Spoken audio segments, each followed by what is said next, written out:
What you see before you is not art. It's a chair. You probably already knew that, but what if I told you that this isn't art either? Don't believe me? Let's try a few more. Art or not art? Hold that thought, because it's kind of a loaded question. What really counts as art? And are we leaving the term, much like the subject itself, a little too open for interpretation? Maybe there's more to it than we thought. Let's talk about it.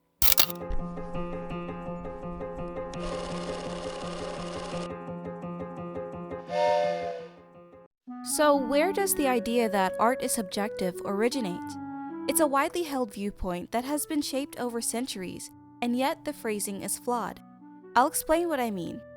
The most famous philosophers you may know, Plato and Aristotle, each had their views regarding the objectivity of art. Plato viewed art as mimesis, a copy of reality, meaning there are three levels to reality and representation, the highest being the forms, also known as the ideal forms, which are the perfect standards for concepts such as beauty itself, justice itself, etc.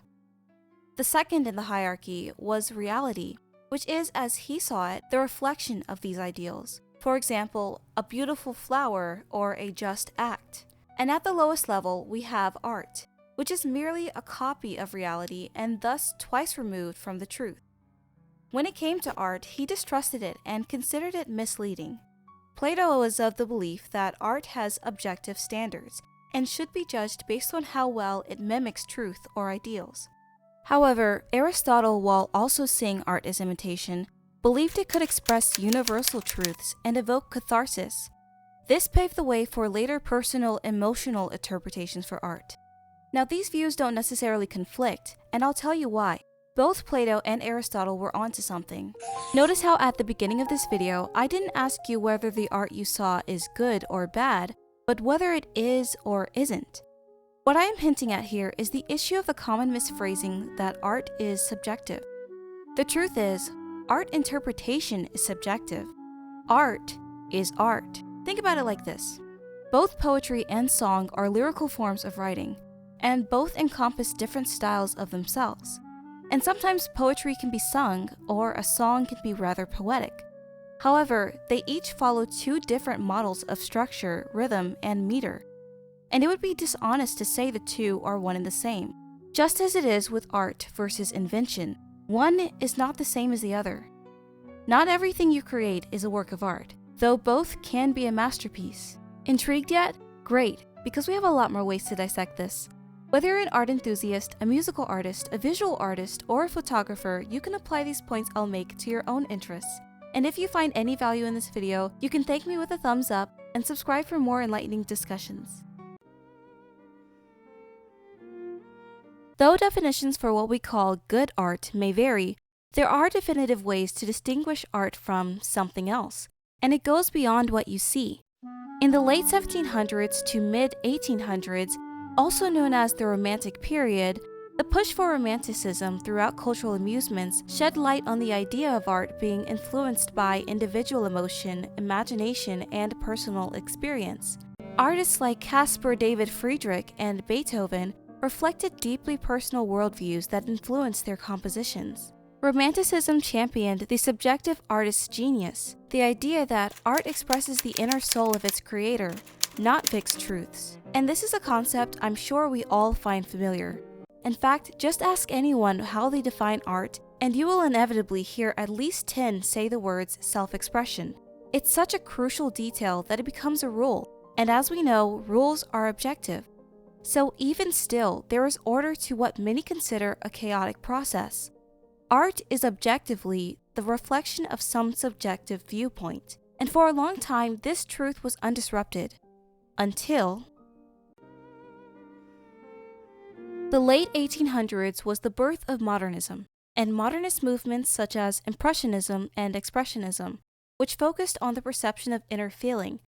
These paintings featured discordant hues forming perceived singular shades, long brushstrokes that capture motion, and anatomically loose figures meant to highlight emotion more than themselves. The new techniques were more than groundbreaking, they were revolutionary, not only testing the bounds of how reality should be conveyed, but testing the audience's perceptive blindness.